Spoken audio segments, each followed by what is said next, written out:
What's up, everybody? This is 24/7 Comics Live. Welcome. We have a party tonight, guys. Welcome. Party. Woohoo. It's for all the people on my YouTube channel that think I don't have friends. I have friends. Nice. I brought a bunch of people with me.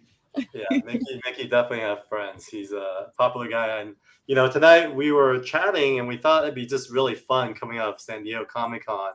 We saw each other briefly, I think like in passing, literally all of us. And we felt like, you know, we should just catch up live, especially with so much happening this time around. I think we could all attest that the San Diego Comic-Con was probably like the first one that felt like pre-pandemic con. So yeah, why don't we do a quick round of intros? I'm Carl Choi, publisher, co-founder of 24/7 Comics here at 24/7 Comics Live. So we could make our rounds. Well, guys, I'm Sarah. I am the lovely Carl Choi's co-host and sidekick, cosplayer and collector, and just overall fan of everything in the industry. You want to go? Yeah. Hey guys, I'm Janie. I'm Max. We're the Omi Homies. We're lovers of all collectibles and Veve community members. Yeah, thanks for having us. All right, I guess we'll go next. Yeah. I'm Michelle Waffle, I'm Justin Otero. and we are part of the Shortbox Street team.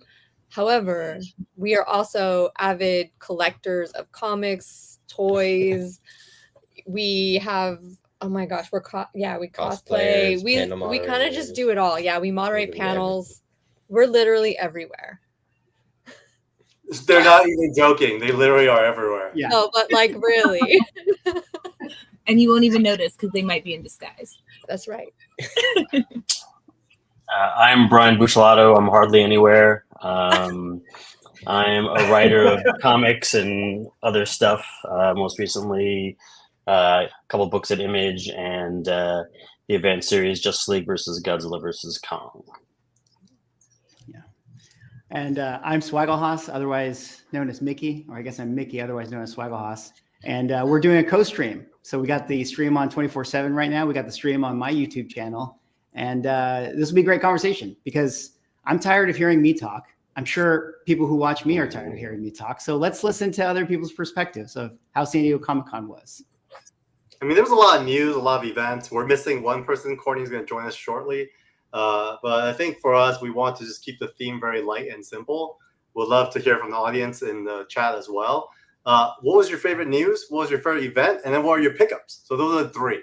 So I think the easiest is really just to start with your favorite news. So Mickey, why don't you kick us off? We'll go backwards. All right. Well, can I already say two things? I mean, this is kind of a cop-out answer, but the two pieces of my favorite news were one that applies to me, which is PSA entering graded comic books, which is kind of exciting. It's very interesting within the collectible world. A lot of conversation there.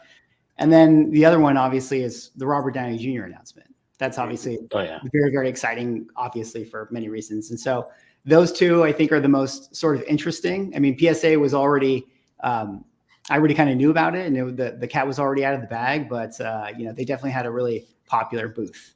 And so that was cool to get everyone's opinion on that. Cool to see, you know, what people were talking about. And then the Robert Downey Jr. one was a surprise. And now everywhere you go on social media, everybody's talking about it. So for those of you who don't know much about what happened with PSA, Mickey, would you mind kind of sharing your initial reactions to it? Yeah. So in case you guys don't know, you know, PSA is they're the grading company. They're sort of the market leader when it comes to trading cards. In the comic book world, there's a company called CGC, and they're the grading company that is kind of the market leader in comic book grading. And the biggest complaint for CGC is that they've kind of had a monopoly on the space for a long time. And PSA recently announced that they're going to open up a division to start grading comic books. So it's kind of a big deal. I mean, you know, it's like now there's a new kid in school, and there's a lot of interest there, and people are excited about, you know, the competition, and still a lot of question marks, you know, whether or not they're going to be a company that people use. But, you know, they're huge in the trading card world. Trading cards is like 10 times bigger than comic books. So they definitely have the resources and the means, and to compete. And so I think a lot of people who watch my YouTube channel are very, very interested to see what happens with this. Yeah, I'll be interested too. As somebody who collects cards, there was a like this wave of new like graders, like around the time of the pandemic when PSA was like so busy that other companies popped up, and I got a bunch of cards graded by like HGA and a couple others, and it seems like nobody wants those. Yeah. Like so the resale is like it's almost better to like probably regrade them or to break them out.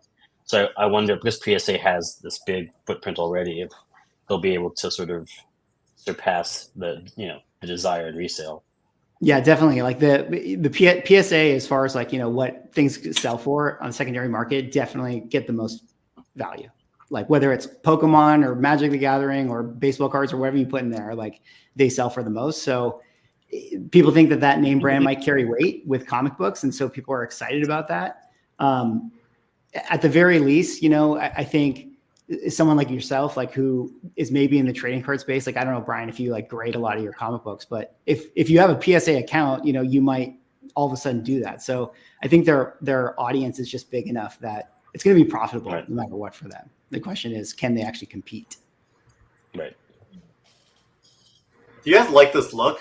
I'm just kind of flipping back and forth between the front and the back, and curious on your thoughts, because I know Mickey has showed me kind of the day of launch and asked my thoughts, and I have a few things to say, but curious to actually, hey, Court, you are now with us. So Court, please welcome Court, everybody. You want to do a quick intro of yourself? Sorry, my name is Courtney, and I don't know if you went through some of the questions that you emailed us already, but I just look forward to going over the San Diego Comic-Con recap. And I don't want to interrupt because this is looking really cool, but hello to everybody who, a lot of people I've met before, and I look forward to contributing. So thank you for having me. Yeah, let's go. All right, Mickey. So, Brian's my neighbor. We play Magic together, so we love the card grading side of things. So I actually do weirdly visually have always preferred CGC when it comes to card grading, but PSA is where all the value is at. So if you want your cards to be worth something, you gotta go PSA. They're also a little bit more strict, but you do get a premium when you do pre-sale. So when Mickey showed me this, I actually reacted. I wasn't super excited about it because I just felt like it looked dated, but that was before I saw the back. So I felt like they kind of parlayed their design update to the back, which I thought was kind of cool. And then in a way, their front is part of the legacy. And then I was like, oh man, that's kind of cool actually, because now it actually feels like they're not out of touch. They did this intentionally. So that was my reaction to it. Yeah, I think, their brand is their brand. That label looks like their sports card labels. And people make fun of their labels. They've been making fun of it for years. They call it like a prescription label because that's what it looks like. It looks like a something you got from your doctor. And so it didn't surprise me when they released the label. I mean, it's kind of that's the look, So I don't know what people were sort of expecting, but maybe it's fair to say that people in the comic world might be a little more art forward and aesthetic forward than say like a sports card collector who's just cares more about the card itself. So maybe there's more of that pushback, and I don't know, maybe I'm curious what Michelle and Justin think, from your guys' standpoint, if you guys think that this is like an ugly label or how you feel about it. You want to go first? I mean, I feel like it's ugly. Like, Yeah. Not aesthetically pleasing. I mean, I like the back better than the front, but I like that CGC does those specialty labels. Sometimes like I'll even pay more. Like if a book has the same grade, but one of them has a specialty label, I would opt for that over like their typical yellow one. But I mean, if for consistency, like kudos to them for staying true to that, because it is kind of weird when, something doesn't like look great with all of your other graded items. I don't know. What do you think? What takes precedent? The uniformity of like having your Marvel card in the same slab as your Marvel comic book, or is it the label aesthetic is more important. I think from a collecting aspect, like if you're gonna display it, it's nice to see like a nice looking label. This feels very like bright to me. So if I had this in a case or something, it wouldn't look. I don't think it would look aesthetically pleasing to myself. I feel like that bright white label would stand out, especially since like our collectible room is kind of dark. If I put it like in a cubby on a stand with some other things, you're just gonna see the back is more subtle. Yeah. Like that looks nicer to me. That bright white though, like oof. I mean, I love a bright white, but that's Too much. That's too much. I don't know if you guys Is it thinner? Oh yeah, I mean that's a good question. Swaggle, is it thinner or is it wider as well? Size-wise? Oh yeah. So the case is bigger than the traditional cases that the other companies use. It's way heavier, which heavy isn't necessarily a bad thing, right? It feels like quality when you pick it up, but from a practicality standpoint, like maybe that's a little much. If like you had a box of them, you had to carry it around at a show, like that would be rough. But I do think that they're going to shrink the sizes of it because it's definitely throwing the baby out with the bathwater situation where it's like you have a bigger case and it doesn't fit within like the other standardized company, like, you know, the graded company box that, you know, is called BCW, or like people have standardized shelves and stuff. So all of a sudden you're already disqualifying yourself from like an entire ecosystem of comic people. So they know that they have to change the size. So that's something that's confirmed already. They already said that they're going to. Yeah, I guess it's like sort of a verbally confirmed. You know, this was their prototype, so they kind of know that they have to. I mean, even that in itself, I'm actually really appreciative of their rollout because it doesn't seem like they're saying, "Hey, surprise! This is what we're doing." They're actually saying, "Hey, this is what we're thinking about doing." Was a community thing, and I think that's super important when it comes to, you know, the world that we live in here. Yeah, I kind of fully expected that people were going to just tear it apart, you know, and say like, oh, it's ugly and people didn't like it. But, you know, they said that they're not going to launch until 2025. So this is the soft launch for them. And they're fully open to just being like, we want to hear everyone's feedback. And this is not final. And at the end of the day, they want people to like it. So they'll change to a degree. I think the PSA logo is the PSA logo and there's no way around that. So, homies, Janie and Max, I know you guys are digital first. Any thoughts on this? I mean, I actually had a question about the QR code, but did you guys have any reactions to this PSA announcement? Well, actually, I'm seeing it for the first time right now on this live, and I'm glad that they're trying to get feedback from the community because it looks just a bit boring to me. Like the front part, this back part with the QR code, I love it. And what would be cool is, like, let's say if we were talking about Veve, if that QR code links you to your digital comic book. Like if you had the physical one and you could just scan that and it'll take you to your digital one, that would be really cool. Yeah. It's funny that you think it's boring because I'm a fan of that classic look. Actually, I just think it looks cool. Yeah. The retro just seems like it belongs with a comic book, like a retro comic book.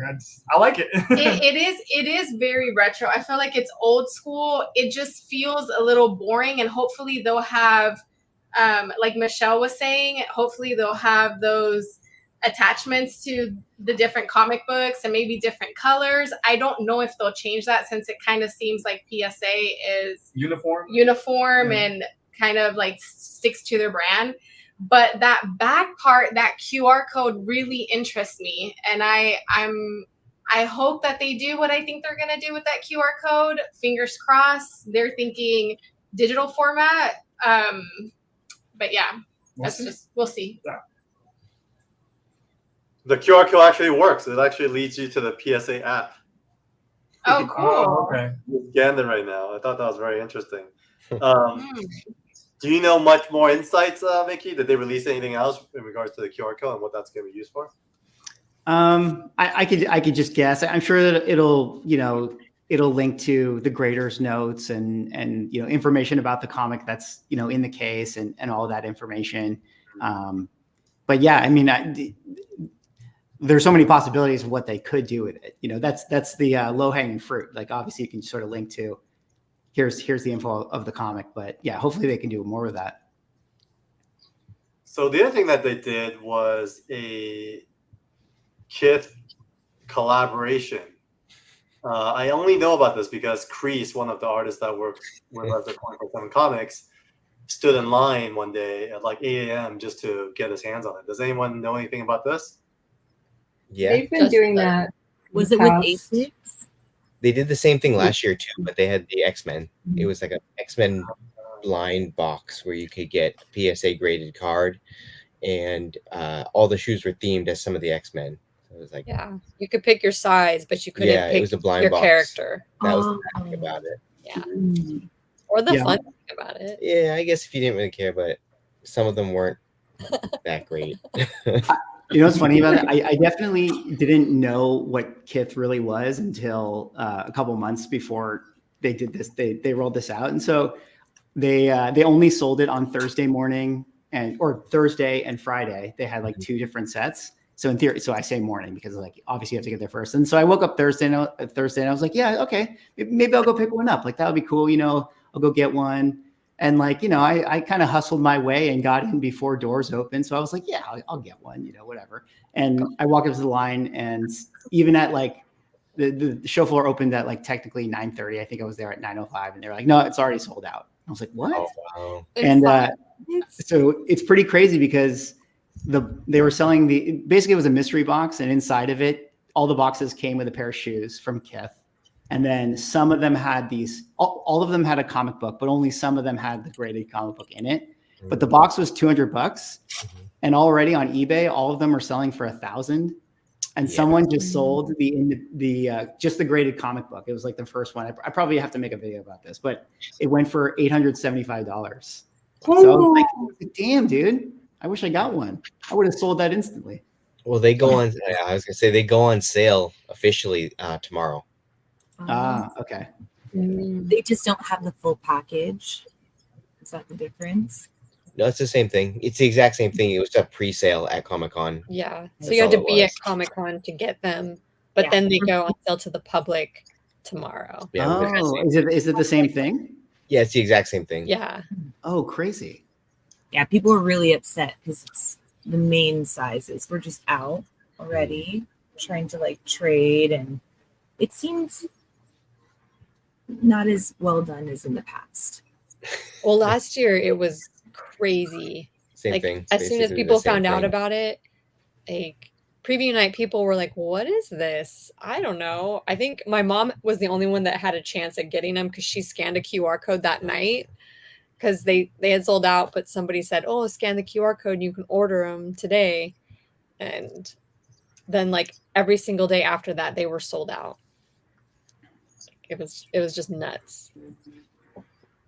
Sneaker world is crazy. Yeah, it really is. Well, this sneakers, collecting, and then comics all together, Yeah, and then it's Marvel. Yeah, anytime you do some sort of collaboration with sneakers, they go crazy. Someone's getting. Oh yeah, and some of them had that. Some of them had some original art in it. And I think there was like some one of one like sketch cover type of stuff. So Dang. I don't know who. I'm not sure who. I think is it Todd Knock who did the art? I think is. I think Yeah, it was a different one for each. Like they were Yeah. saying, Okay. Lee did the Goblin one. Yeah, the Green Goblin one. Right.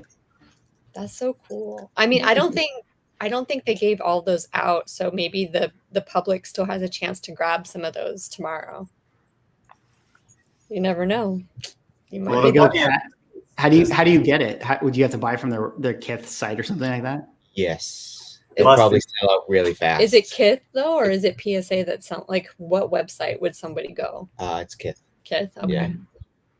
All right. So, I mean, we'll wrap this topic up with Kreese showing off his original art for the cover that he did for Green Goblin. He was highly motivated to go grab one, and he would have picked me up one if it was one, but it was only one per customer, so he wasn't running out. So, Well, he did the art and he didn't get a pair. Wow. Like that's- that. Yeah. the price too. That's what I said. I was like, you have to stand in line. I'm like, yeah, we have to stand in line. Yeah. Damn. I'm glad he was able to get some. Yeah. Like, I agree. All right, so that was Mickey's piece of news.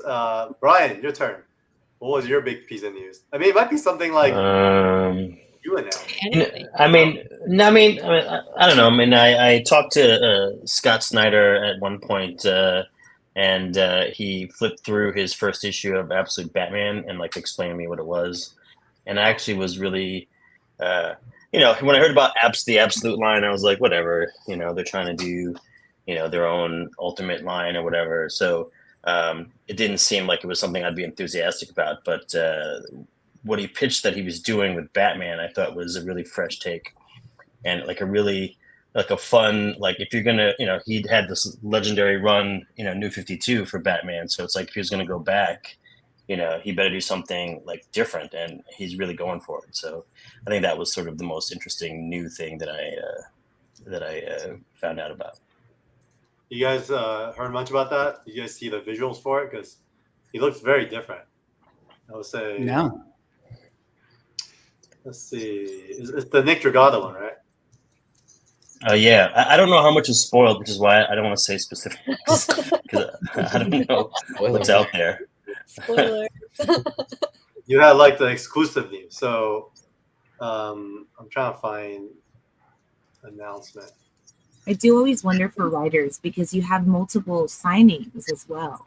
So like, how you're so strapped for time already. You have to be strategic. Yeah, I think also, I just we were Carl and I went to this mixer thing on Thursday, and they asked how many San Diego Comic-Cons had you been to, and I've been to 26. So like I don't even. It's like all a blur. So I don't know that I even look around anymore. Like I just go from point A to point B. Yeah, I mean that. I wasn't.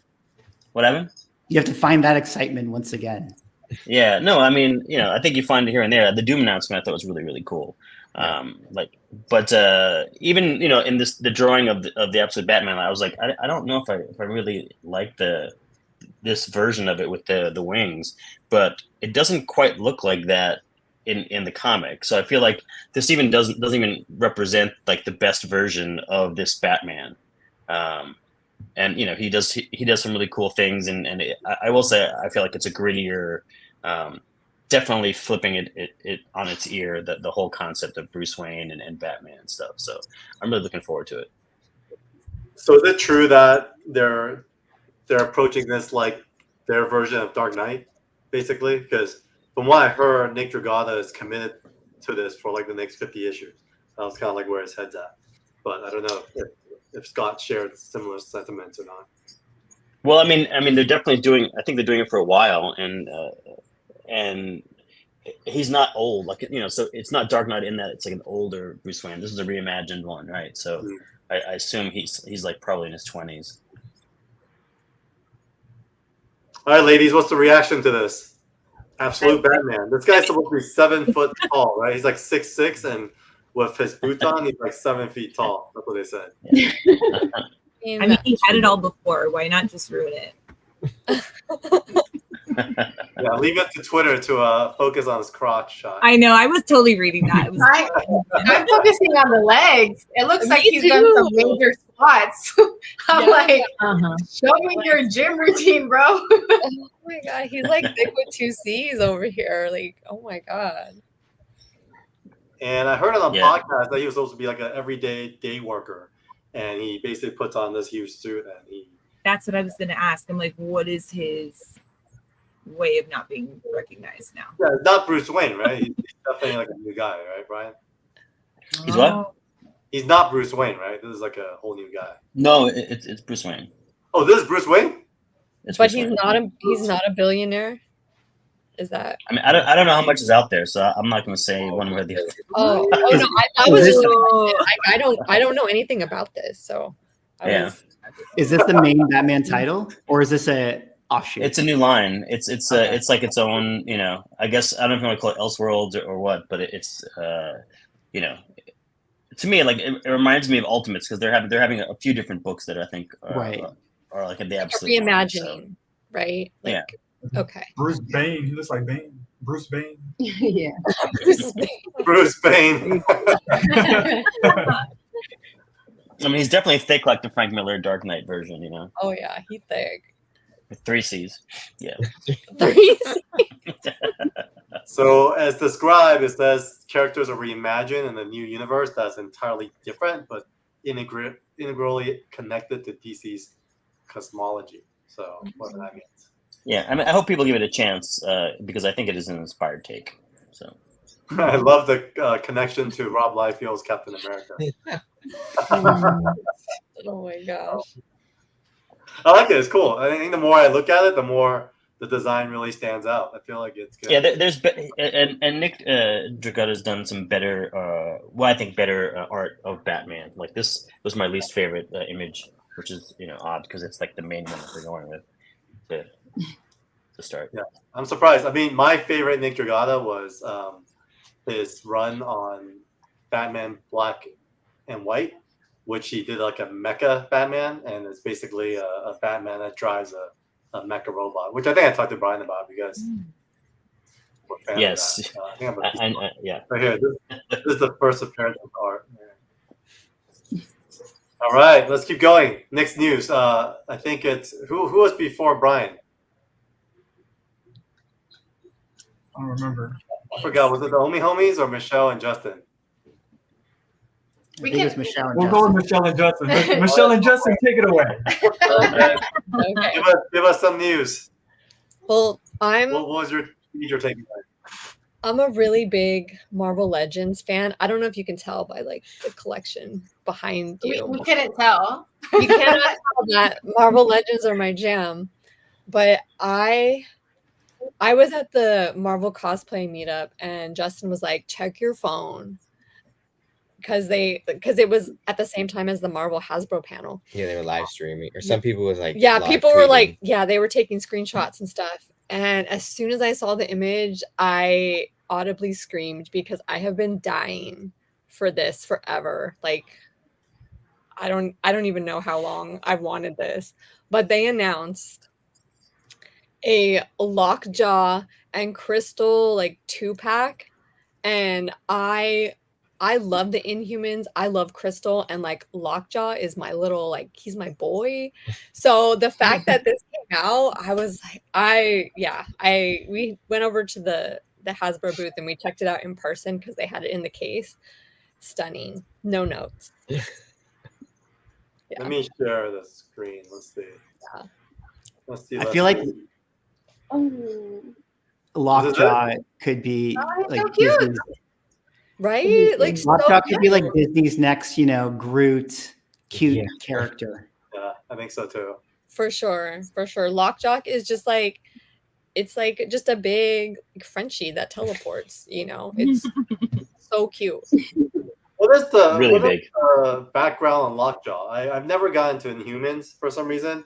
I think because my mother was a piano teacher, and what's the name? The sound guy has that little thing on his head. Oh, Black Bolt? Black Bolt. He always has that what's that thing called? The sound thing. Tuning fork. Like a tuning fork.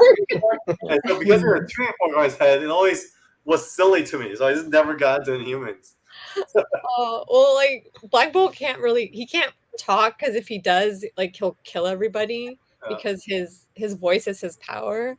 But basically they're like mutants, but they're Inhumans because their mutations come from the Terrigen Mist. So they also live on the moon, and when they come of a certain age, they're exposed to the Terrigen Mist, and that is what activates their mutant ability.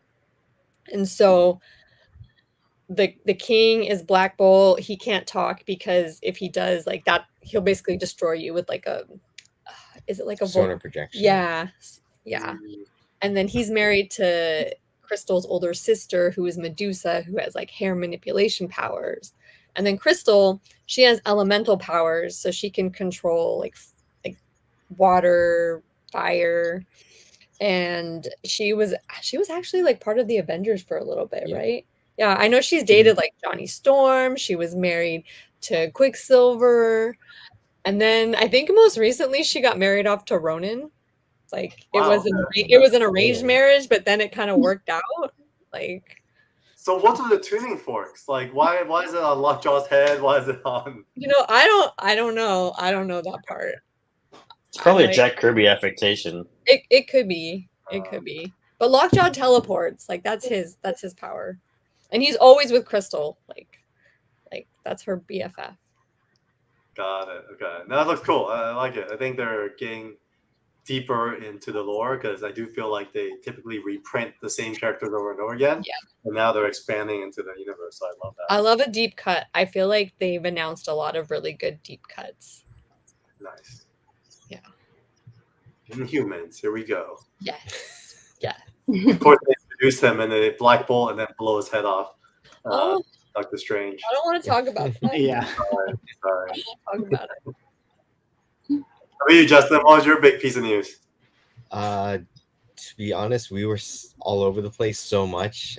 I don't even recall any. The biggest piece of news that I really remember hearing was the Doom. Everything else was kind of just like, oh, okay, in passing, and I was like, oh, okay, that's cool. All right, nothing really stood out to me, but I was on the go the entire time, so it's hard to pick one that really stood out. That was most exciting. We'll save that Doom discussions for later in the stream because I want to hear everyone's thoughts on it. I have pretty strong opinions about it.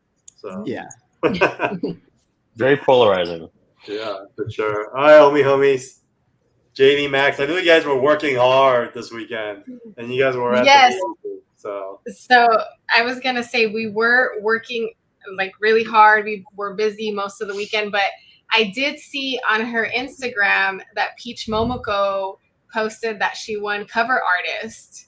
So I was over the moon excited for her when I saw that post. I have been a huge supporter and fan of her work for years, and I had the privilege of meeting her twice, and she actually recognized me because I was a little cray, but it was really cool. I'm not gonna lie, Jenny might be a stalker at this point. At this point, she might be a Peach stalker. I think that I'm more of like a supporter slash admirer. We don't have to use these strong words, babe. Like, I just The super fan. big, super fan.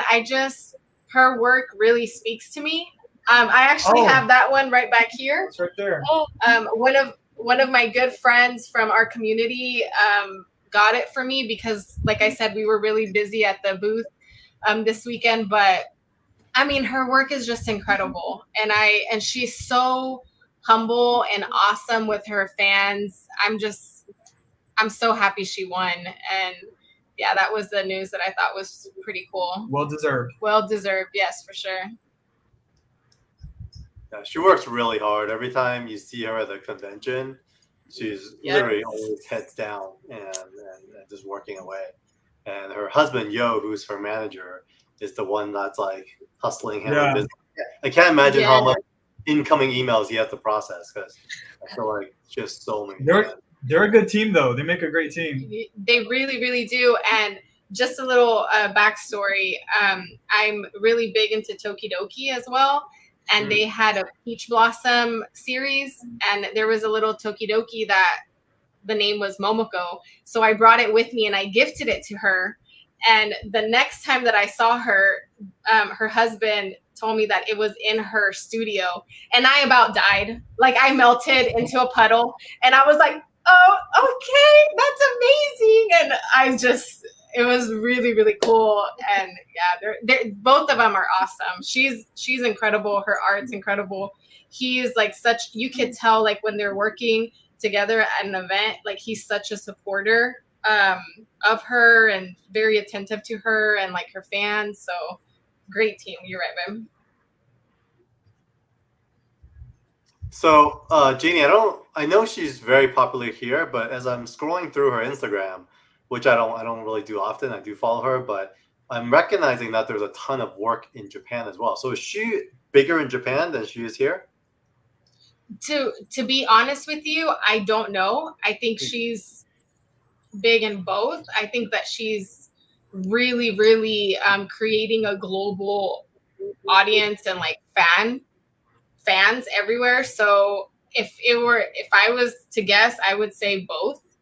I don't know, Carl, if you've seen her at events, like her line was ridiculously long. Like some people didn't even make it in that line. I was just happened to be really at the right place at the right time, really lucky. I got in line, and yeah, so I think she's creating a huge following. I mean, her work speaks for itself. So can I do a quick search? How many people know known as like American artist? What was that again? Or I think you kind of cut out. In Japan, she's known as like an American artist for American comic books. So she's not as popular, but she does more of she doesn't really do like the anime manga conventions. She sticks to a lot more of like the American conventions and does a lot of those the commissions in that way. So oh yeah, quick fact about our friend here. She used to live in Japan, and Core has a business that imports products from Japan. So she's that's so cool. Japanese expert. She's definitely huge in comics. Like famously, her line in New York Comic Con like caused a fight one year. Yeah, we had just left when that happened. Actually, Yes. Yeah. You, Janie, that caused that fight. Yeah. It was not me. Those were the actual stalkers, not the admirers. No, that was I felt so horrible. I think she was like horrified of that situation, and she did right by her fans. I think she opened up somewhere, if I'm not mistaken. Oh, I forgot. Midtown Comics. I think she opened up to do signing there after that whole fiasco. So again, she's amazing with her fans, and I think that kind of scared her a little bit, maybe. Well, it's kind of the interesting thing. Like, you know, Carl, I bet, or Brian and Carl, you guys probably have opinions on this, where it's like she was blowing up so fast, and I think that one year she was like, oh, infinite autographs, as many as you want. Yeah. For like $10 or something, right? So, or it's like, or she was selling her remarks for like $20, or, you know, it was like something so cheap, but it was like, oh, I don't think you realize yet how popular you are. So there's like that turning point for a lot of people. And Mickey, she wasn't charging for her signature. Right. Like the first time that I met her, it was just like sign as many as you want, and I thought that was super generous of her. I only had like a few comic books, and I'll never ever sell them, because every experience that I've had just talking to her, they're like my babies. That's my collection. I'll never let it go. But I think a lot of people might have taken a little bit advantage of that. But she doesn't know of the dark world of secondary flipping. But I also feel like it's only been the last few years that like everyone's charging for signatures. Like, I've only started charging like literally a year ago. And it's because everyone else is. We literally had a conversation about it, Brian. You were like, "Oh man, I don't feel good about charging." Like, and I basically told Brian, "Dude, everyone else charges, so why wouldn't you charge?" Yeah. I mean, I don't know. I mean, like all the years, like even like people will come with like their 30, 40 Flash issues or all their Injustices, and I would always just sign them. And I made the mistake very early on of my signature is way too long, and oh no, I don't have just a scribble. Yeah, you have to scribble. Now you're stuck. I mean, it's a long scribble. It's a long scribble, and I've regretted it ever since. But I feel like I already started that. There's like, you know, hundreds of thousands of comics now, I think, that have that scribble, so now I got to do it. Maybe not. Yeah, I mean, I have to say, too, like, I think I've had this similar conversation with Mickey too. I think for me, like, if you put on like a business hat, it's like a no-brainer, right? Just to like start charging, because everyone's charging. But on the other end of it, I also feel like, look at the way Janie's reacting to Peach's, you know, generosity. I feel like there's something to that as well. I think there's like a bigger picture element to it, where I feel like there are a few other artists I could think of that still don't charge for signatures, and then they also want to make sure they keep. That's the length of my signature. Yeah, it's a pain in the ass. Oh my God. Massive pain in the ass. You need to go by BB. I was gonna say, do like a BB, like do like a shorthand one and then a long one, and you can ask people. You're like, so the short one is free, the long one's gonna be $5 or $10. What's amazing. I don't know if you've ever seen Brian Chang's autograph, but it's just a B and a C. Like his is perfect. Just Yeah. there we go. It's like a B divided by C kind of thing, right? Yeah. Like Yeah. But this was an interesting thing when a little while ago CGC did a partnership with JSA, and really quick, JSA is a autograph authentication service. Yeah. So like before, CGC would have to literally stand over, say, Brian's shoulder and witness you do it, and then if they wanted to grade it, they could say like, okay, we saw it happen. But now they have the service where they'll verify it through whatever processes that they do, and it was interesting because for me the conversation was, there are a lot of artists that might say, hey, if this is for you, Mickey, like I'll just sign it for free because I just know it's for you. But if it's like, oh, you want me to sign 20 copies and, you know, I can get the, you know, implication that you're going to go flip them or you're going to sell like 19 of them or 20, then I'm going to charge you. But now that they have the service where you can do it without the watchful eye of CGC or whatever, to me, that was my indication that all artists and writers should just charge, because essentially everyone has the option now to sell your signatures and remarks. Well, people also do the whole thing where it's like $5 for signature, $20 for CGC, or you know what I mean? Signature. Right. Yeah. So, but right. So now, I guess my point is the $5 I can still get at CGC now. Right. So Yeah. you, at this point, you You might as well circumvented that. Yeah. Or some artists say if it's personalized, like if they put to Michelle or to Justin on there, it's free. That way, like, who's gonna buy a comic that's like personalized to me? You know? Right. That's brilliant. Yeah. Really good point. I mean, do you guys have a preference? Do you know if this has gone to market yet, Mickey, on this whole JSA thing? Where does it maintain its value? It has, and everyone was like, oh, there's, for you guys, if you don't know, the one with the black header, that one is the one that they authenticate after the fact. The pure yellow means that they saw it happen. Everyone was like, well, clearly the pure yellow one where they see it happen is going to command more money because that's totally verified, but nobody cares. It's all the same. You know, people see the gold, they see the gold, they pay the price. I actually like the black border better. It looks cool. Yeah. Well, it's better than like the green labels they were getting it. And then they would just write on there like comic has written on or has like name of this person on it. Yeah. But with that it looks a lot better. All right. Max, your turn. Any news? Any major takeaway? How do I follow up on Janie's amazing story? Mine's so cliche. The Robert Downey Jr. that just broke the internet. Like I don't know what else to say. That was it, man. Well, I think we'll save your comment for later. Then we'll go to Robert Downey. Yeah. But for me, that was the news. Like, man, that's crazy. It was all over the place. That's a discussion. That might be a whole stream on its own. Yeah. All right. So I do want to throw out there, if you ever go back to Japan, maybe Max and I can tag along, and I may or may not go on my own to go look for Peach's studio. Like I said, she might be a stalker. That's not a problem. I can help you out. There's a funny story about Hayao Miyazaki I have, but that would have to, and somebody actually going to his house and him coming out of his house and actually greeting him.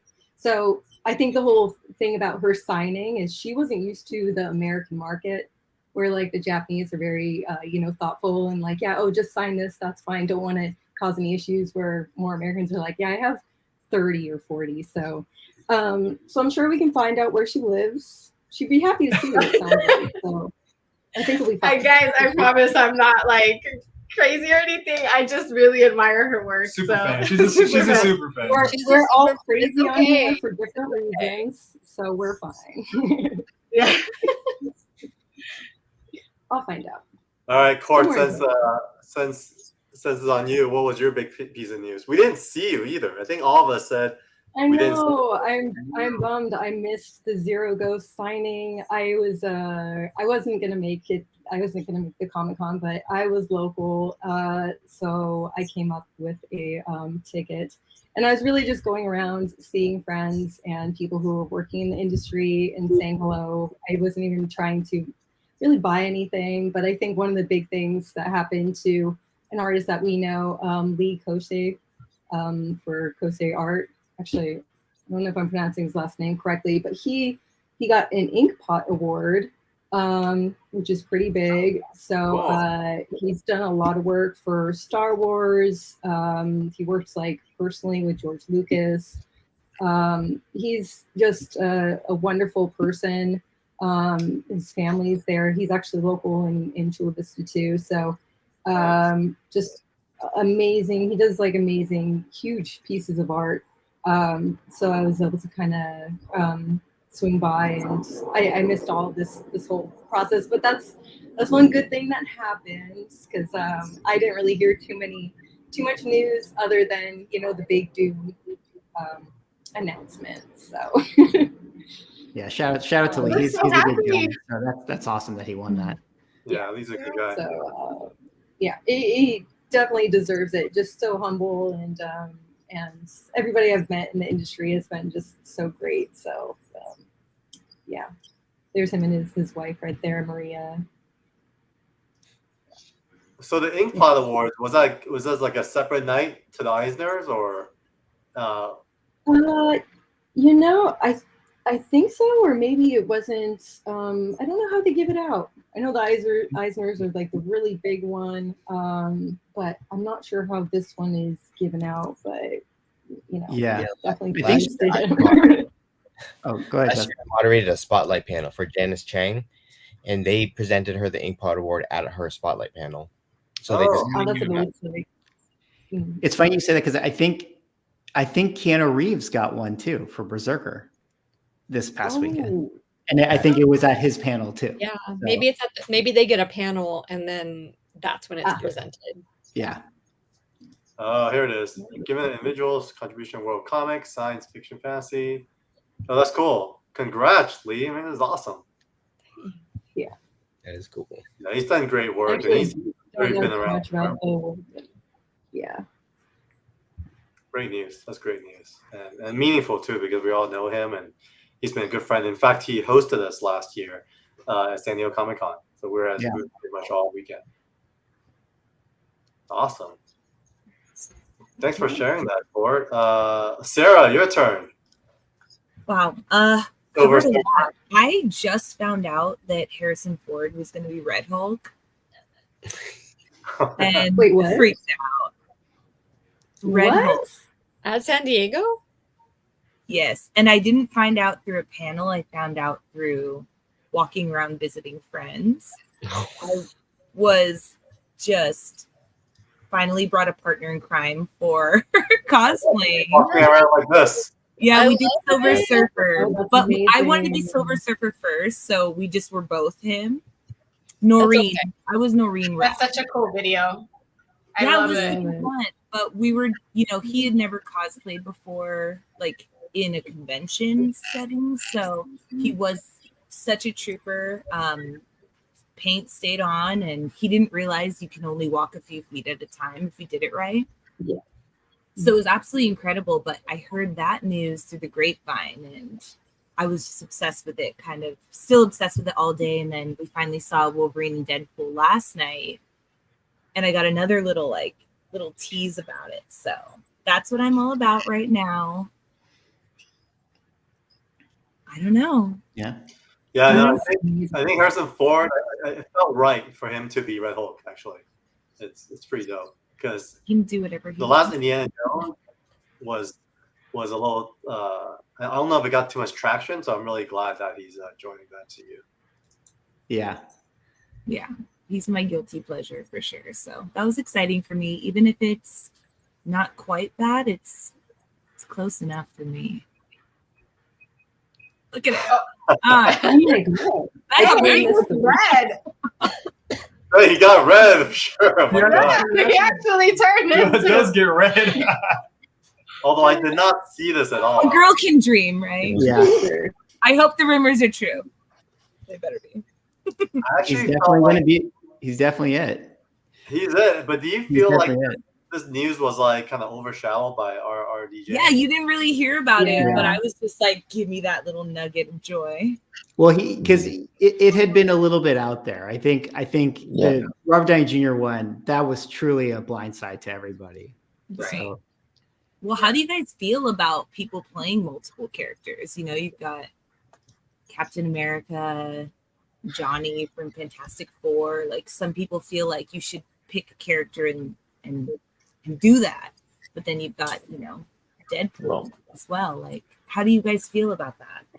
People have feelings about things, especially in fandom. people definitely have opinions. They have opinions, yes. I feel like that's a whole And, other discussion. Too. I know it's very heated. I get like sweating. And everyone has a microphone to shout into, and that's for I sure. know. So mixed feelings on that one. Yeah, no, that one's tough. I think my reaction to it was surprising, and I'll say this because after watching Deadpool, I'm sorry for any spoiler alerts. Well, actually, no spoiler alerts. I think they did a really good job of resetting the MCU. I think it kind of gave us like a very clean slate going into the future. But then with Robert Downey Jr., it kind of brought us back. So I don't know yet if that's a good thing or a bad thing. I would be cautiously optimistic, but it did throw me off for sure. It's giving me kind of Nicolas Cage, who just like is like, I don't care if I can do it, but I'm going to be that. So I'm like, I'm apprehensive, but why not? Like, the universe can go on forever. If that doesn't work for us, they can do something else with it. Who's got? It's got to be a variant, right? 100%. It doesn't make sense otherwise. Yeah, I don't believe that he's not a variant. No matter what they say, if they're like, no, he's not. They're I'm like, gonna no, you're wrong. I It's think not. so. It's not. You guys are lying. It's Cat. He's got to be. But that's my opinion. But isn't Or there nobody notices he looks just like Tony Stark. What's that? There's No, I some was sort saying of- nobody notices. right? I think there's an obscure storyline right? where Doom goes Yeah. and takes over Tony Stark's body or Yeah, something like really that. like a random Yeah. story. So they could be pulling from that. I don't know. Still I mean, variant. when you get that big and you're like, hey, I'm kind of like over being Iron Man. I want to do something. Maybe he missed the MCU. He's like, I want to come back. But the MCU's like, or Kevin Feige's all, I killed you, bro. Like, you can't come back. Sometimes you have to die. Yeah, I think they He was always coming back, no matter what. Yeah. You know, But I agree. don't He you was think that always- like this? he was always coming back. I do think that this is probably like a different choice for how they were going to bring him back than maybe what they thought. But I feel like he was As always somebody- on the dartboard. Sure, but as somebody who like watched all like the first 10 years and like I was super excited when they started making the TV shows. Like I have not been paying attention for probably 2 or 3 years now. Like I'm just not as interested in these stories. Like I think they needed to do something, you know, and I think this is a big move. Like, you know, the Russos have made, you know, probably with the exception of Black Panther and Iron Man, all the best MCU movies. You know, obviously, you know, it's debatable, but like they made really good MCU movies. So, you know, I'll give them the benefit of the doubt and just hope for the best. Yeah. True. I think, I yeah. mean, I'm open the to it. The VV community is big. We actually went to go watch Deadpool on Thursday with the VV community. Have you guys heard much from the community on what the reaction was for RDJ? Yeah, it's mixed emotions all over the place. Okay. Yeah. I will say this. I haven't read comics, like old comics, and I don't keep up. I just watch the movies. But someone was saying that they felt like Iron Man was somehow related to Doctor Doom or something like that. Like he was related to a few characters, and maybe that's how they were bringing him in. But there was like a lot of speculation, like this is happening, that's happening. Oh, I can't believe it. It's just a lot of emotions. I think the main one was just shocked and surprised. And everybody was just trying to do the math of how this could possibly work. And just like that meme where you're doing all the calculations, like Oh, no. There's so many memes. That's the best part. It's definitely caused a lot of funny moments in people's minds. no one was prepared. That's the thing. No one was prepared. Exactly, that Iron Man and Doctor Doom one. The is Spider-Man hilarious. meme. That's funny. Oh, yeah. That's funny. I need that on a T-shirt. Just go on Etsy. You can get anything on a T-shirt. Yeah. Right. That's true. I mean, if I was, who knows what they're gonna do? But if I was tasked with writing it, I mean, I would say, Iron Man is the one who made time travel in Endgame. Therefore, I just would think that this is going to be his variant, who's a Doctor Doom, who feels like he needs to end that, right? Like, so, they had to move away from the Kang storyline, so they just do the same Kang thing, where there's like this multiversal war, but instead of Kang doing it, it's really Iron Man that did it. That would be my guess of what they actually do here. I mean, I kind of like this thing that someone put together. Prime examples of why second chances are important. It's true. Look at all these guys. I totally forgot about, Michael B. Yeah, Michael B. Jordan. He was a great Johnny Storm, though. I liked him in that. Yeah, I just rewatched it last night because I was like having conflicted feelings. And I'm like, I know I'm very like traditional, but then you make an exception when it's like, man, they kind of didn't get the best chance before, and he's matured so much. And now I'm all confused about it because I did enjoy him as that. I was like, oh, this is going to be the precursor to his real role, but it wasn't. They were both really fantastic. I mean, I'll share where my disappointment lies is the whole variant thing, because I felt like with Deadpool, sorry for those of you who hasn't watched it, I felt like they addressed they addressed the concept of variants was not working. So I thought they're done with all that. So the pure fact that we're speculating that RDJ was going to be a variant, it makes me feel like, oh man, like. Well, they can't be done with it because Fantastic Four takes place in the '60s, and I hear that they're in the Avengers movie. Yeah. True. I also think it's one thing if you're having wait,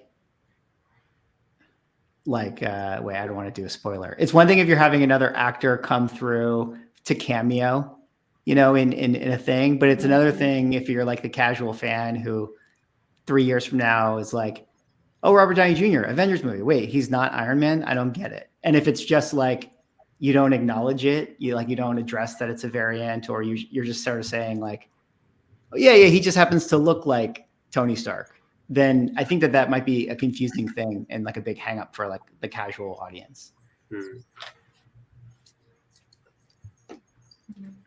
I mean, Robert Downey also killed it in Oppenheimer, and he didn't look like anything he looked like in the Marvel movie. So who knows? True. By the time they put makeup on him and stuff.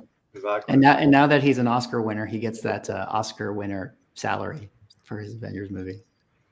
I don't think he needed an Oscar to get the MCU salary. Didn't he make a boatload of money? I think this is I think he's going to be the highest paid actor of all time for these Avengers films. I think it was the news story that came out.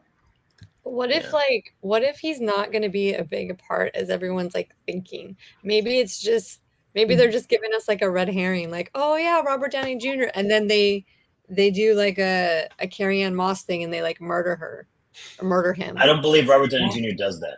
I mean, if he's asking, he wouldn't agree to that. It would be very bold, but it would be like the most expensive swerve in film history. I mean, who knows? I mean, he's got a 2-picture deal. I mean, he's going to be the focus. I mean, the real question is whether or not he's Tony Stark as a variant. Like, what's the attachment to Victor Von Doom? I know there's a segment of fandom that feels like that would be undermining his heritage. Like how they handle all that will be really interesting. Yeah. Can I show you guys something? We'll move to events, and this is our little recap that we shot over the weekend. Oh, nice. What's Zero Ghost, Carl? Who's that? Oh. Hey, I know that, boo. Oh my gosh, you got Swaggle House? Look at the background there. I don't know what's going on with the sound here. Does it work here? We're famous. I'm a bad driver on this StreamYard thing. can't unmute your guests because they choose to mute themselves. It's okay. Just do the voiceover.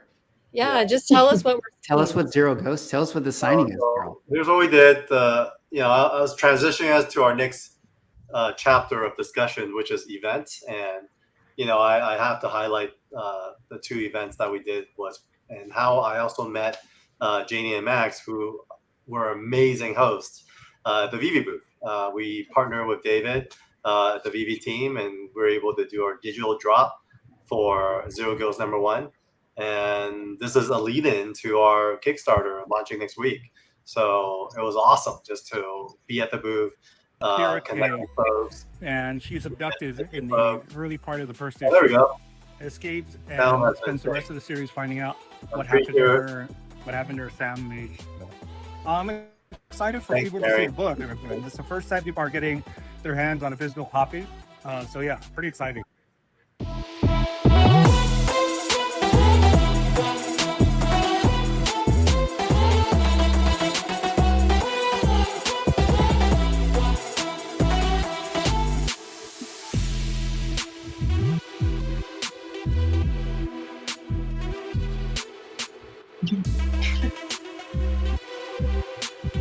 We have a little bit of a line, which was nice. Some friends come through.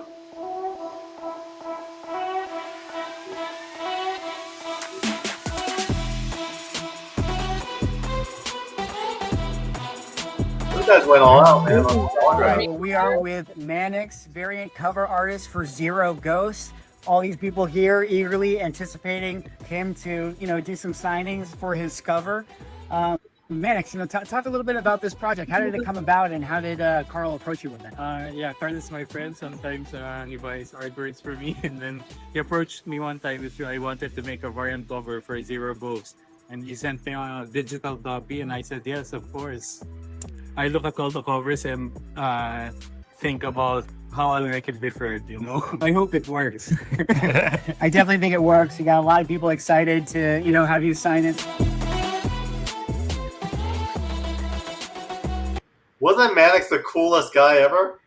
Oh my goodness. Gosh. I do want to shout out Mannix specifically because he is one of the most humble, down-to-earth, most approachable people that you can come across. I was so, I don't even know what the word is, just grateful to have met him in person. Such a great guy.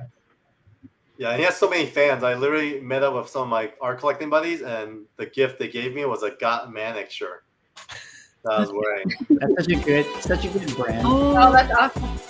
I love it.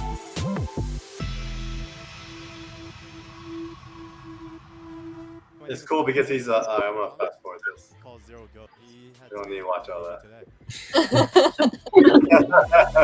Yeah, you can watch that later.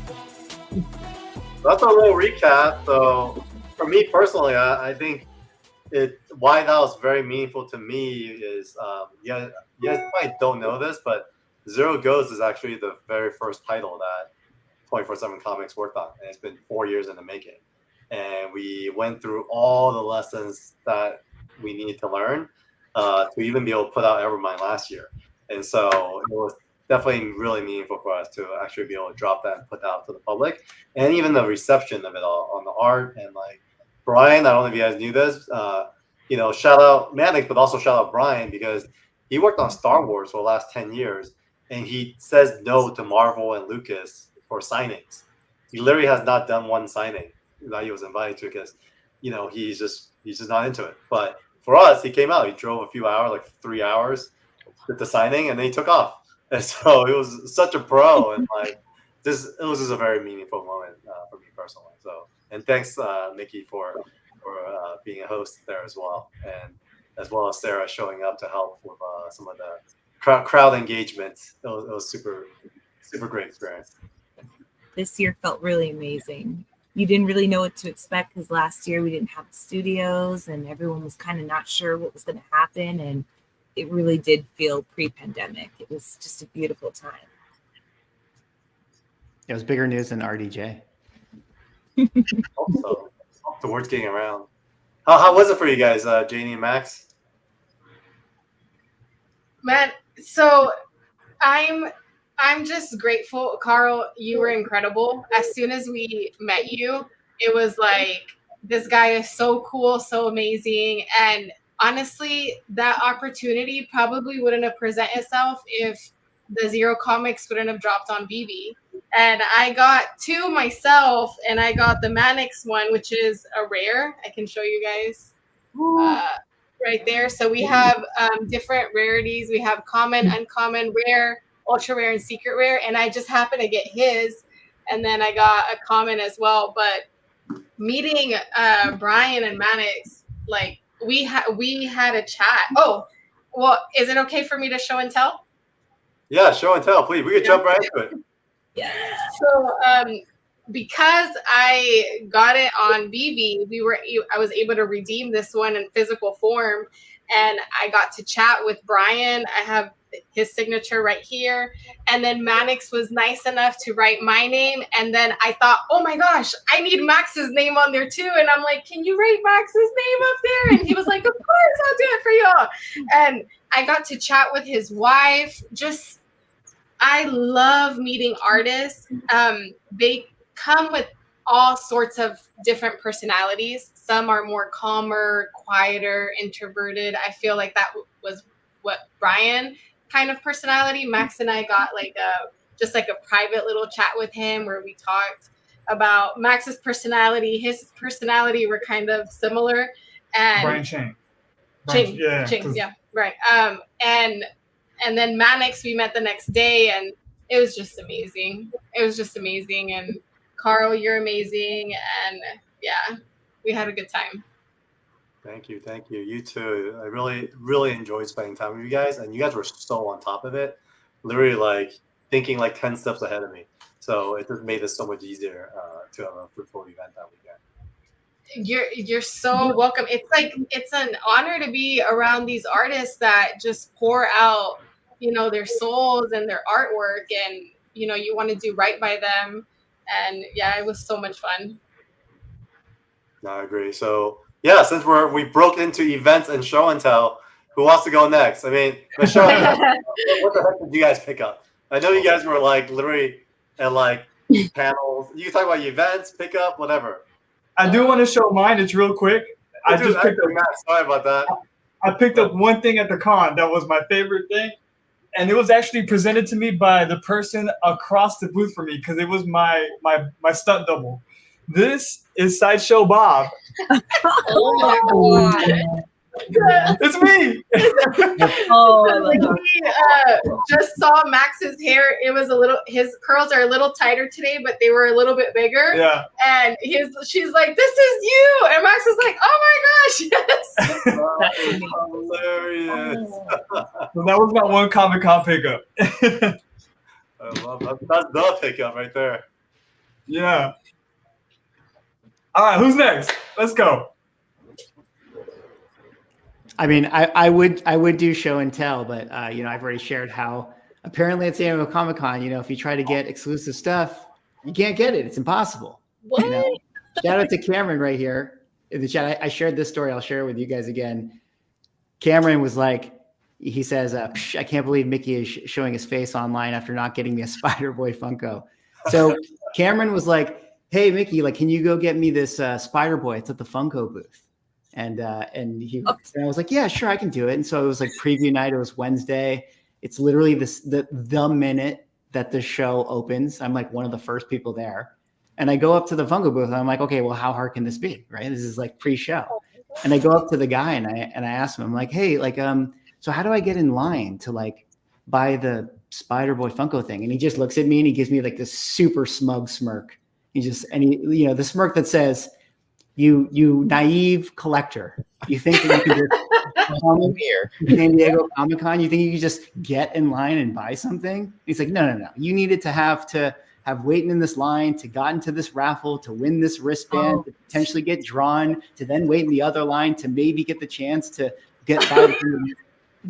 He just was like, no, you're not getting this. So I came home empty-handed. I did not buy my Kith shoe thing or Comics Lab, nor did I get the pop for Cameron. So Cameron, you're gonna have to go over to eBay and buy it for 5x. So that's my story. That's my don't tell.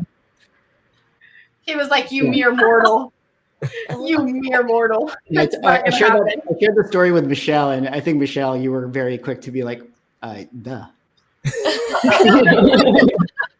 It's like sending your friend to a dungeon without a map. Cameron. It's not impossible. So what I do is like I like to talk to the workers, get their story, be like, oh, how's the con going? You make friends, and kindness really does go a long way. Sure does. It truly does. Like, I feel like we definitely got hooked up with some stuff, or like a little bit of line cutting. I'm not going to name any names because I don't want to get them in trouble. But I think if you're just like super nice to them and you're not mean, like, kindness will go a long way. Because we ended up getting some pretty cool things. Like Got a lot of cool things. So more cool things than we should have. we did come home with more cool things than we should have, and then what I thought. So I think one of the coolest things there was the upper deck booth. Like, we always go to upper deck, usually on Thursday nights because it tends to be kind of quiet. But we hit them up on preview night. I'm sure the preview night was, right? Yeah, so we hit them up on preview night, and we were able to score like upper deck cards. Oh, Those are so Oh. Yeah, so we did ourselves, and then we were like, hey, we're gonna come back and cosplay. So then we did. So we each did a cosplay, and we came back, and like I got Jean Grey with the X-Men background. I didn't change my background. wow. It looks so good. Oh, that's so awesome, Oh, guys. dude, that's sick. So good. The performances are good. Yeah, they were so good. Like, cosplayers coming up there, the guys said that people were asking Yeah, 'cause how the to first night. how to get like the superhero filter on there. They're like, how do you get the costumes on it though? And they were like, oh no, those are cosplay. Those are their Oh cosplay. my That's hilarious. Are you gonna try to flip those on eBay? I mean, I don't think anyone's gonna buy our cards. Like, You never know. Yet. If you sign them, maybe. Yeah. You know what? We thought about taking them over to PSA to did. getting them you slabbed. should. Like sign and slab. Like, I was just gonna ask, how are y'all gonna keep them like safe? Are you gonna? I haven't decided we'll yet. figure it Like, out. yeah, we'll figure it out. Maybe They're we will so take them cool. and get them slabbed. But the second thing is also like super fun. I couldn't believe how short the line was for this and how easy it was to get in there. Like, I thought it was going to take us a long time, but we hit up the Pop Yourself booth, and we each Oh my Whoa. Guys! Much custom stuff. You can do that? Oh my gosh, that is the coolest. I'm over here buying Sideshow Bob's because he looks like me when you can actually do yourself. This was so cool because we're convention. Well, you can still pop You can yourself. still pop yourself. But you get the little funk. You get You the get little. the- I dog want to food. see You get a yours. dog It's pool. so cute. Yes, Oh, you did. Oh, Oh, that's I cool. love it. Everyone that did it got a free dog pool, and that was only available at San Diego Comic Con, No. as well as some accessories like this little, like the Hand- TVA, Oh yeah. Oh, It's like a my giant God. thing. Yeah. like that was Oh, only you at, guys are Oh. so cool. yeah, and it didn't even take that long. Like, I just asked, I'm like, hey, where's the line for the Pop Yourself? And it was behind the regular line, and I thought there were these other lines in front. Like, I thought we were gonna have to wait a while. We got up super fast. The guy's like, just download the app, log in, and then you just create it and come back. You get an email saying when it's ready.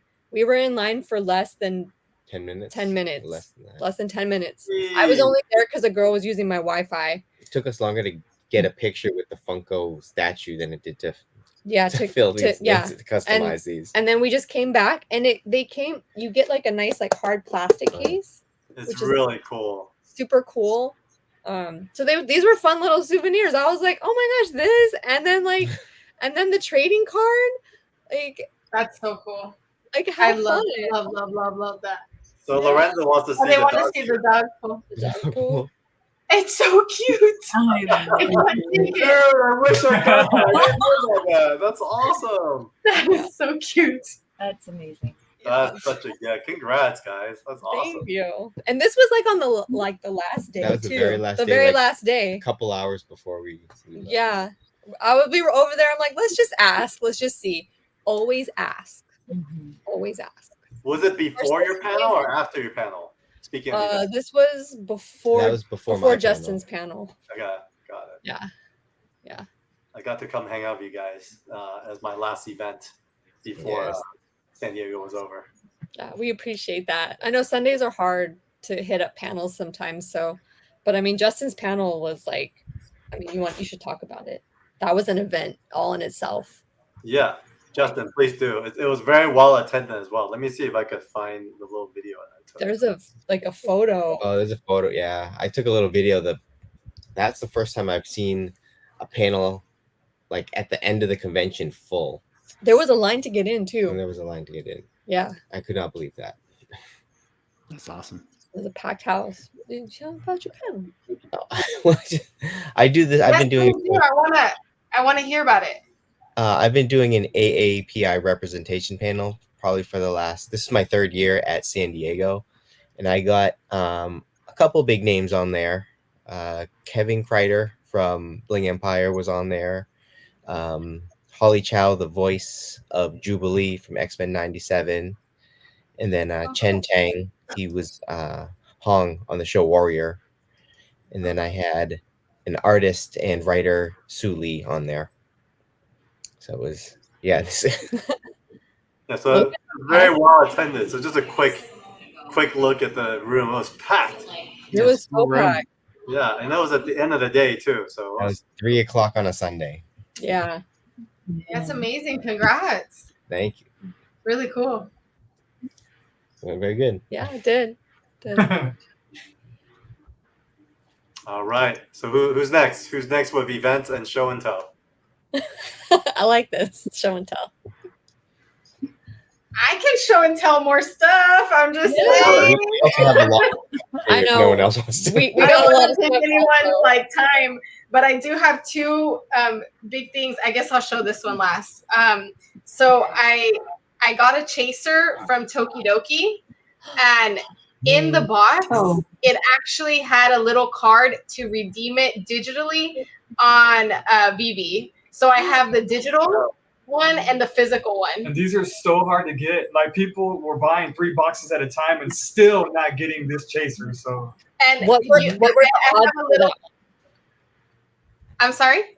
What were the odds to get that one? Like, Really, I don't know the actual numbers, but it's like really, really limited, guys. Like, I'll tell you a quick story. I went to buy like a huge box. I think it has like 10, 12 maybe.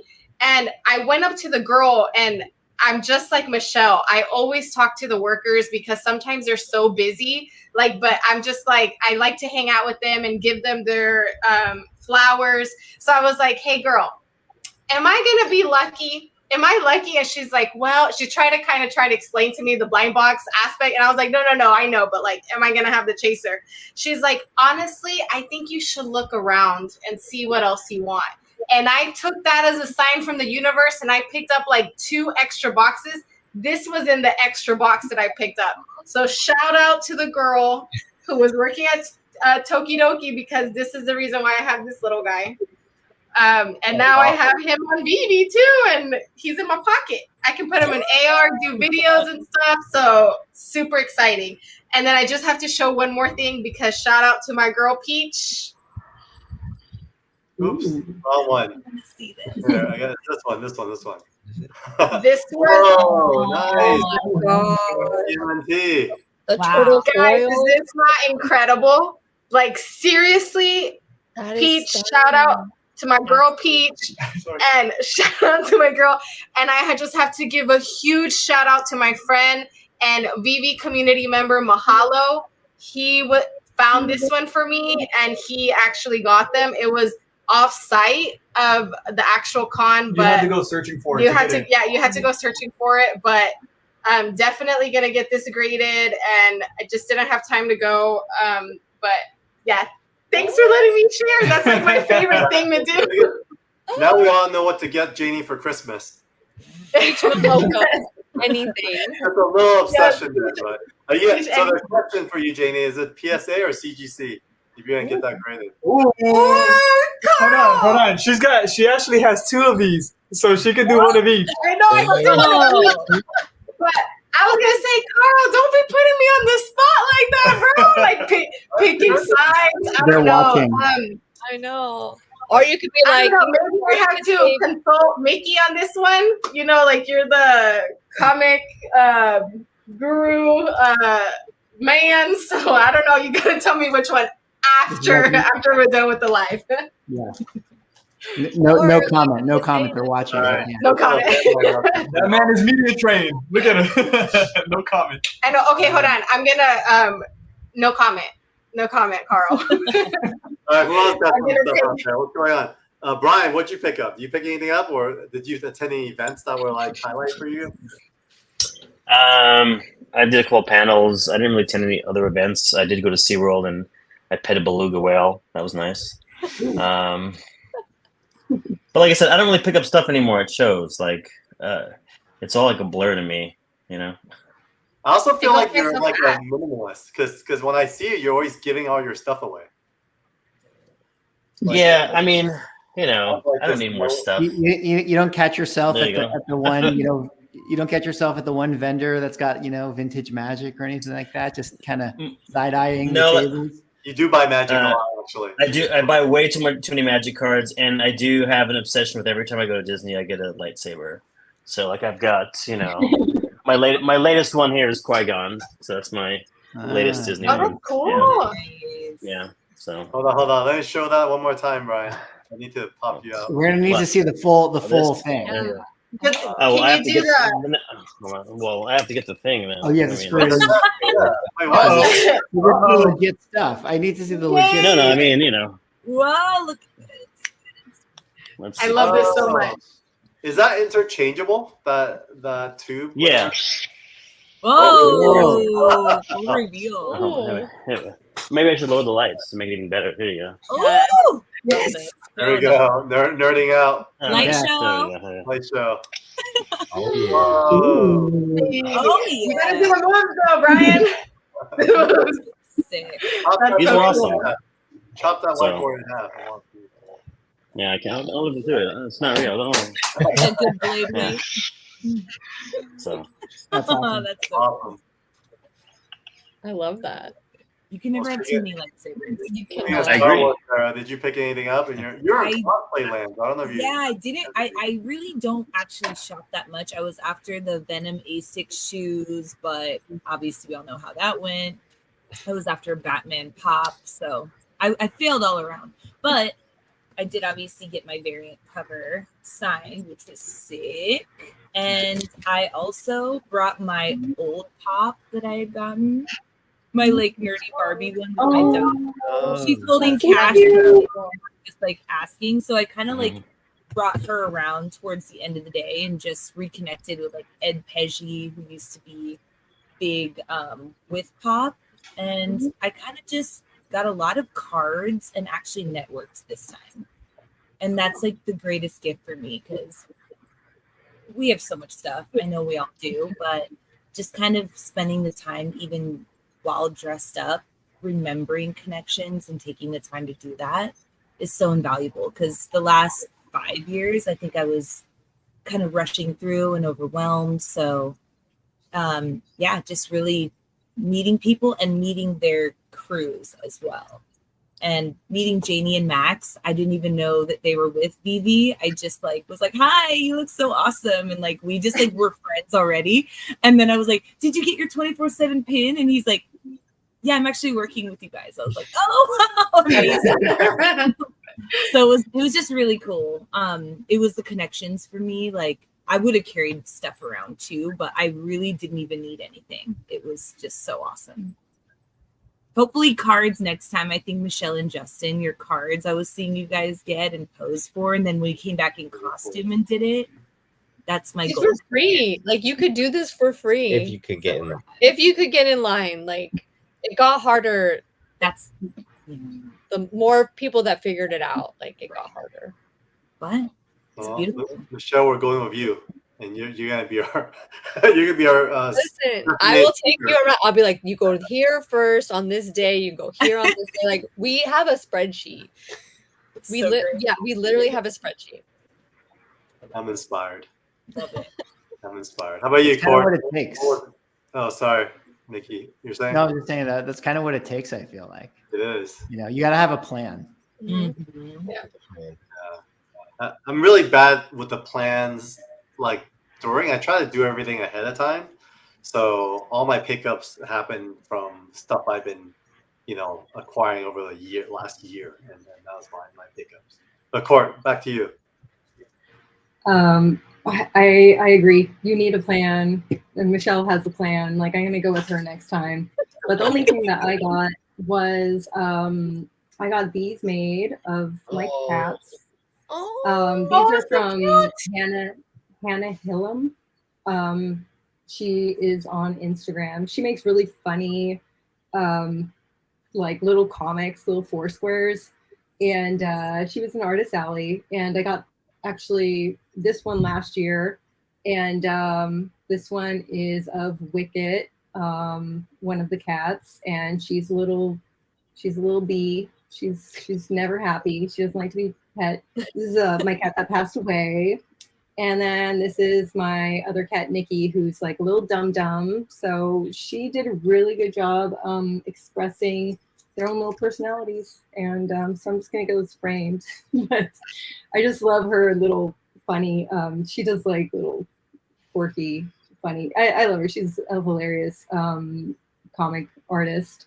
And she also does like this series that's really quite funny, drawn by Memory. And it's just on her Instagram. If you see it, you scroll down a little bit and she'll pick like characters like Ronald McDonald. And they crack me up because she'll just draw them like really crazy and silly. So that's really the only thing that I kind of picked up, other than probably some like free swag here and there. Got an Initial D. I guess that's coming back now. That's popular now. I know. But yeah, that's about it. I'm not. Yeah, Kadasha had a big booth for the whole Initial D, and it was a pretty like I saw lines the whole time. I feel like people are excited about something with the whole car racing scene coming back. But yeah, it's very. They came up with a new series like MF Ghost, which just makes me think. Anytime I hear MF, I immediately think of the bad words. So I'm like, I won't say it online, but I'll say PG. But it looks interesting. But if anybody's in the car world, it's very unrealistic. If you have a Mazda racing a Porsche 911 and winning, that's not going to happen. But it's it is what it is. So. It's like Fast and Furious. This game. I mean, Fast and Furious are like superhero movies now. These guys like yeah. I saw the first Fast and Furious, and that's all I need to see. And then when my friends would visit me in Tokyo, they'd always be like, "Oh, this was in Tokyo Drift." I'm like, "Shut up, I don't care." And they just come to everywhere we went, and they're like, "This was in Tokyo Drift." I'm like, stop it." So it's kind of mean to me. Hey, don't sleep on Tokyo Drift. That saved the franchise. That was like the best movie. It turned it around. Yeah. Turn it around. It was like the second movie, wasn't it? It was like the third. Okay. Sorry, it's the third one. Turn it into a trilogy. Yeah. Okay. Well, the second one didn't do well, and then the third one was like not straight to DVD, but it was like kind of on that level. But it actually did really well. So then it was like, oh, okay, we can do a fourth one and actually do a theater release again. So that was kind of like it did kind of say it breathed new life into the franchise, and they never look back. All right. You're a fan? No. Okay. I know the Tokyo. Nobody that's way left at that moment. I do think it's amazing that to age myself. I mean, I was in high school the first one, and I watched it in high school, and now high school kids today still watch it. It's amazing. It's a classic. Yeah. Classic. Yeah. No, I live my life 1/4 mile at a time. So how I roll. Yeah. All right. Carl, did you get anything? I did. Carl got And it was very fitting for Court to show her kind of artist alley pickup because I think her and I just know each other because we're always hanging out around a lot of artists and we're always trying to support them however we can. And so I'll throw my stuff up here and I'll share what I picked up. So I picked this up literally on day one. And this is basically 1 year's accumulation of commissions that I got from Mannix. So I don't know if you guys know Sword of Azrael. So when Batman had his back broken by Bane, this guy Azrael took over, and that's it cool. was That's my Mannix. favorite comic book. So it's hard to hold up, but Mannix made the triple, like a remade the triple cover. That's like awesome. Wow. I just love like his style, and he brings like such a new, Same. beautiful element to it all. And then my favorite artist is Barry Windsor Smith, and Mannix has gotten so popular with these cover recreations, especially some of the older ones. So this is Conan #1, which is a cover That's amazing. of Barry Windsor Smith that Mannix recreated for me, and he's so good with the details, like going all the way down to drawing these details by hand. Carl, that's a pure commission for you. And then the last That's a one that color no one will have any idea what it is Unity #0. There is a independent comic book publisher called Valiant Comics in the 90s. And Barry Windsor Smith was also one of the kind of founding artists. And this was like an iconic cover because it was one of the first, Mickey, feel free to correct me, but I think it was one of the first comics that was given away for free. So in the midst of this crossover, so think of it as like Endgame. Jim Shooter, who was the lead editor over at Marvel, he moved to Valiant and he created this huge like crossover event, similar to I guess like the Secret War. And this was the cover that showcased all the main characters, and Mannix recreated this for me. And what he did too is all the red is glowed in dark. So Oh, that's so cool. it really doesn't do the color justice on screen, but these are my pickups. Wow. That's awesome.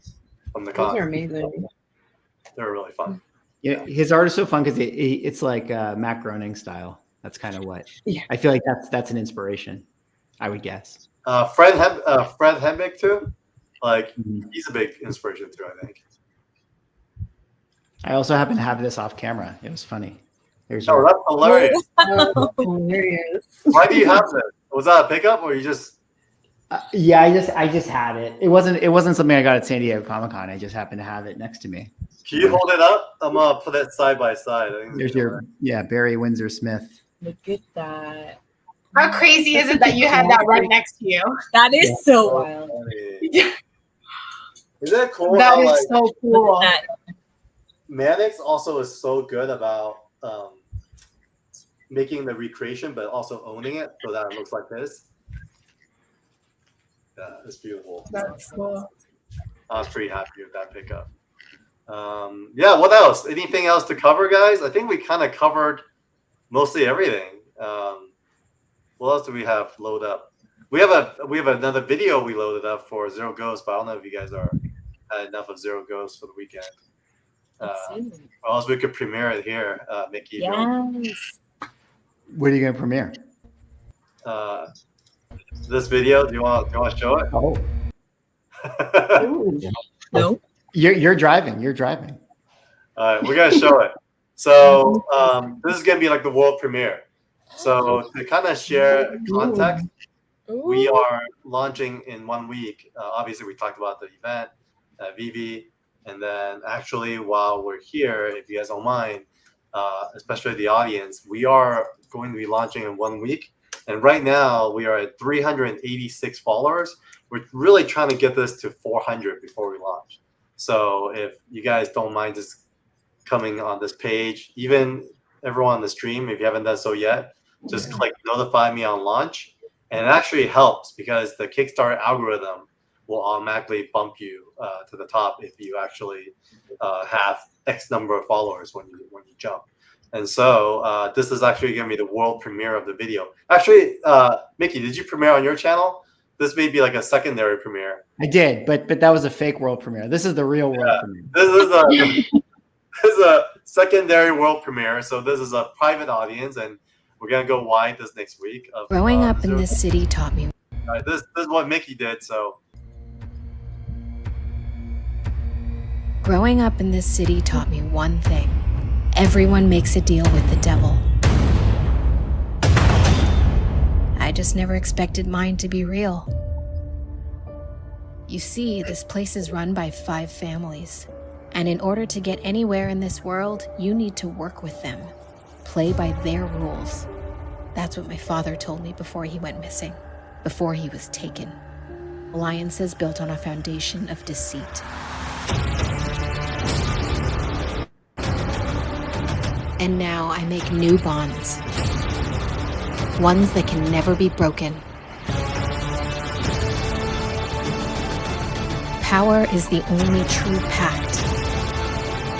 It's why I've traded everything for it. With it, I'll take my vengeance.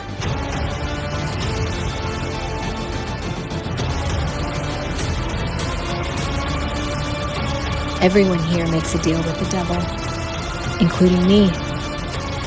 It's why I'm now a shell, a carapace, a vessel, a zero ghost. Woo! Yeah, that was awesome! Love the video! Oh, guys, that was so cool. killed it. That was awesome. metal. Feeling very blessed. So how we kind of leave everyone off with something really fun. So since we're kind of wrapping up, why don't we go around and just kind of let the audience know where they can find you, what you're up to next, and then we'll kind of wrap it up for this one. And it's been quite the party, guys. It's been super fun. So why don't we start with Court? You came in at the end, so why don't you start? You can find me on mostly just Instagram. I just have my own personal one. It's at superior_court. But also if you either add me on there, I have a private, but I also have a art Instagram where I post sporadically. I'm trying to post more, and it's at Koeshi. That's spelled Coueshi. And you can see some of my art there, and hopefully I'll post more. So my apologies, but that's where you can find me. Thank you, Court. Brian? Yeah, I'm on all the socials at Brian Booch, spelled phonetically BrianBooch. That's where you can sort of find me. I'm not a huge presence. I'm more of a voyeur online. And next, I don't know what I'm doing next. I have a couple of projects. I have one that I have 2 that are not announced yet, so I can't say. I am working on the screenplay for the thing I'm doing with Kyle Higgins. We have a book called No One, and we just wrapped up 10 issues. We had 10 episodes of a podcast that was in world, where characters from the comic book make a podcast, and we did the 10 episodes with Rachel E. Cook and Patton Oswalt. And now we are writing a true crime superhero documentary that sort of covers what happened in the comic book. And so we'll be shooting next year, and hopefully it'll come out next year. Super excited about that one. That was a huge panel. Homies. Go ahead, Ray. You can find us on all platforms, Omi Homies. We pretty much just have fun and play with our digital collectibles, put them out in the world, make funny videos. We just have a good time. That's really all we do. Yeah, and we'll be at D23 next week, actually, with Veve. So we're really excited about that. And then obviously we have New York Comic-Con as well. But we just DesignerCon too. Oh, DesignerCon, yes, in Vegas. That'll be really fun. But we just invite everyone to just come and hang out with us. on Twitter, Instagram, TikTok. We just have a lot of fun, and we love to spread positivity. And come and check out Veve, be part of, check out how our community is. We're amazing, a bunch of fun people all over the world, and we just all connect. So, and if you see us in person, make sure we're huggers. Just Yes. make sure you come up and give us a hug. Yeah, for sure. They're not joking. They are definitely huggers for sure. Michelle and Justin. Well, I'm on Instagram and Twitter at Michelle Waffalo, or you can just search Michelle Waffle. I come up too. We have a joint account, adventures.in.geekdom, where we try to chronicle our toy hunting and Comic-Con adventures. But slacking on that. I've been slacking a little bit. But we have some. We understand that. We have some in-person stuff coming up. I have a cosplay like meet and greet with some other really amazing cosplayers this Saturday at Toys of the Universe in Torrance, California. So if you're in the OC, we don't get out there that often. Come through, just say hi. I'll be selling some comics that from our personal collection, as well as like stickers and prints. Like you don't have to buy anything, but you could just come hang out. We will also be at Amazing Las Vegas the following weekend, and we'll just be hanging out there. We might cosplay, we might not. Justin also has an Instagram and things that he does. Yeah, you can find me at JT_Otero. I'm pretty much just tagging along with her wherever we go. I make him go to all these things. We are literally all over the place, though. Yeah. I mean, LA Comic-Con coming up soon. Uncanny Experience. Uncanny Experience in Minnesota if you're an X-Men fan. Uncanny Experience is an immersive event where you can enroll in Xavier's and meet the X-Men, create your own persona, meet comic creators and voice actors, artists. It's so much fun. It's a great party. We love it. I'm Jean Grey and Dazzler. Justin is up for grabs. We'll see what I'm gonna do. He might. Yeah. I mean, I'm officially those characters for the mansion. Justin might be somebody. But yeah, we're all over the place. Come say hi. Whenever you guys come to Texas, we definitely got to hang out. Yes. Yes. I want to go to Texas so bad. Oh, guys, make a come trip. through. I know. We were going to go to Dallas Fan Expo and plans fell through, but like, I know where we're at. Yeah. Oh my God. Oh, we should have Next year. Okay. Next year. Next year. We're also trying. I'm trying to convince Justin to go to New York Comic Con. So you have to, man. You have Justin. to. Or the weekend before. I get it. I mean, I feel tired just hearing about all the things you guys are gonna be at, and so I get it. It's a lot. Because New York is what, 2 weeks after LA? Yeah. I think so this year. I might even skip LA because of that. Because no, you have to come. Okay. I'll be there. Carl. So yeah, nicely. At least one day. All right. Thank you, folks. Make sure to follow them. Sarah? Guys, I think I might be going to Decon now, but I'm kind of in this mode where I'm just like, I have a million cause that I've never done, and I'm open to suggestions, and I'm open to kind of like hitting the ground running. So we'll see what the year brings. Kind of like overnight life. So I kind of want to go full geek this year. So stay tuned. I'm here to support now, and we'll see where it takes me. Let's go. Nikki, any words to close us out? Oh, you're muted. My bad. If you guys are watching for the 24/7 comic side, I'm Swaggle Haas. I got a YouTube channel here. I talk about vintage collecting quite a bit. A lot of interesting news going on in the collecting space. If you want to hear more about, PSA and things of that nature. Outside of that, we have, we'll be working on our 24/7 comics. A lot of work to do, a lot of titles to put out. I have my own comic, Sanity, that I already had my Kickstarter earlier this year, and I'll be fulfilling that pretty soon. And I hope that I'll have them there at New York Comic Con. So hopefully I'll see you guys there. Nice. I like how Mickey dropped the announcement already. We just talked about it over the weekend. All right, New York Comic Con. There we go. No, I didn't say. Everyone gets the logo. I love it. So, for those of you at the Swaggle House channel, this is Carl Choi, the publisher for 24/7 Comics. I'm the guy that's been trying to convince Mickey to get into comic art. So it's my fault when he finally purchases his first one. Anyways, we'll see you soon at New York Comic Con, like you mentioned. We have some cool collaborations coming up, and you'll find us at all socials at 24/7 Comics HQ.